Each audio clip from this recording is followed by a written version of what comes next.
There are quite a few interesting Easter eggs in Contra Operation Galuga.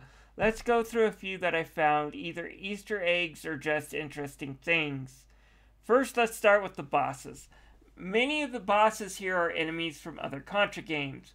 While level 1 starts with the wall from the original, it ends with the wall from Super C that was the Stage 3 boss in Super C. Stage 3 in Operation Galuga has this UFO enemy from the original Contra, and then redoes the actual Stage 3 boss as a living alien. In the original arcade game, it was a fortress, while in the original NES, it looked like a moving statue. Considering what it looks like when it blows up, it looks more like it was made out of stone.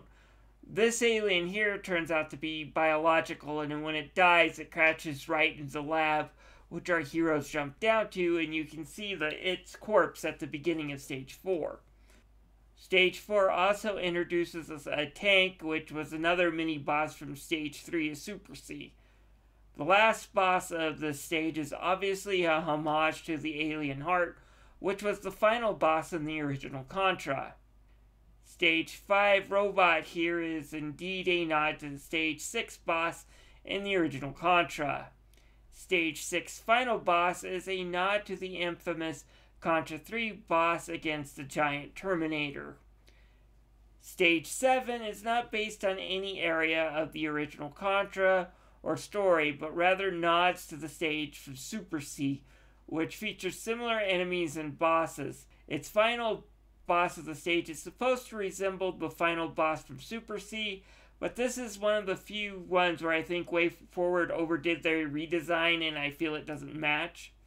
The Stage 8 giant dragon is supposed to be similar to the final boss of Contra 3, like a clone that wasn't completed.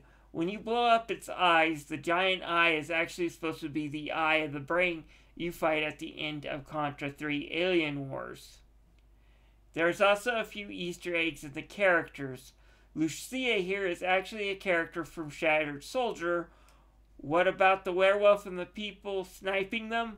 They're all playable characters from Contra Hardcore. It's also why their weapons are different. And if you're wondering who the Transformer here, it's supposed to be Brownie. I guess Konami changed its design for a mobile game that was just in beta. WayForward used that design, and Konami has not released the full version of that mobile game and hasn't said anything about plans, so we have a complete overhaul of a character without explanation. That's so Konami. And I'm glad WayForward actually did the development of this game to keep the same thing from happening to this one. Let's attack aggressively in time for revenge. If you start stages with Bill and Lance, you will hear them say, "Let's attack aggressively," and it's time for revenge. Let's attack aggressively. The Contra 3 reference. That said, they got it backward. Bill says it's time for revenge, and Lance says, "Let's attack aggressively," in the actual Contra 3 opening. Gen X, trying to combine the plot of Super C, Bill and Lance are tasked with finding Gen X. However, they find out that they're later assimilated by the aliens. This is actually adapting Super C's story, as the army Bill and Lance battles are possessed Gen X soldiers in this one. So it's the same thing here. The Limericks may be a Shattered Soldier storyline. I spoke about Shattered Soldier and the fact that I never finished the game. I do want to try it again, but from my memory, when it wanted to be a run and gun, it was a fun run and gun. Problem was, someone decided rather than make it a run and gun, most of the time it would be a boss gauntlet. Finish a boss, run and gun for 1 whole minute, fight another one. After you finish about half a dozen bosses, congratulations, you finished one stage, and it operated on the old school logic of going back to the beginning for a game over. After a few stages, I said hell with it and gave it a new home at my local GameStop. Anyways, I have read through the script to tell you the basis of the story is in the original Contra timeline, the aliens were the good guys. Yeah, they were attacking Earth to get a powerful artifact that humans stole from them back because it threatened the universe in the wrong hands. Also, Lance was an alien spy. If Operation Galuga, we find out the aliens are attacking Earth for a powerful artifact. However, this artifact was purposely left here for us to use and to protect us from the evil aliens, and also to give us the Contra gene. And as dumb as that sounds, it's nowhere near as dumb as the whole plot for Shattered Soldier. It's a very small price to pay for the huge retcon. Thank you, way forward. And just a few other quick bits.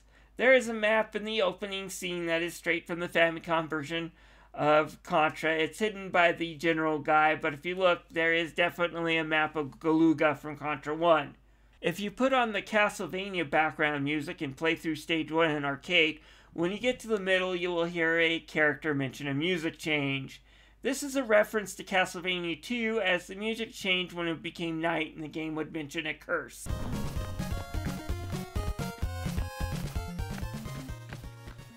Hell of a night for a curse.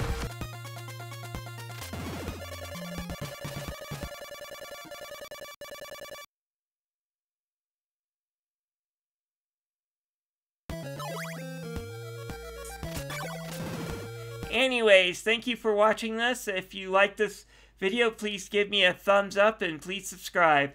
I do videos mostly about game sales, but I like to do an occasional trivia or rant about what's going on in the game industry too.